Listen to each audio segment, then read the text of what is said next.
Hey everyone, welcome back to the channel. In today's video, I'm going to show you a quick and easy way to remove the background of any image right within the Paint tab on Windows 11. With this new feature, Paint now uses on-device AI to detect and remove backgrounds seamlessly.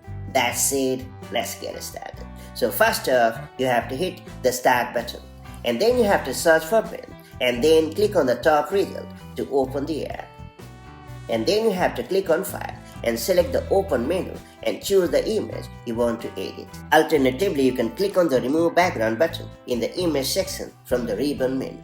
Or you can click on the Selection tool and select the area of the image to analyze and remove the background. And then you have to click on Remove Background button from the Ribbon menu, and that's about it.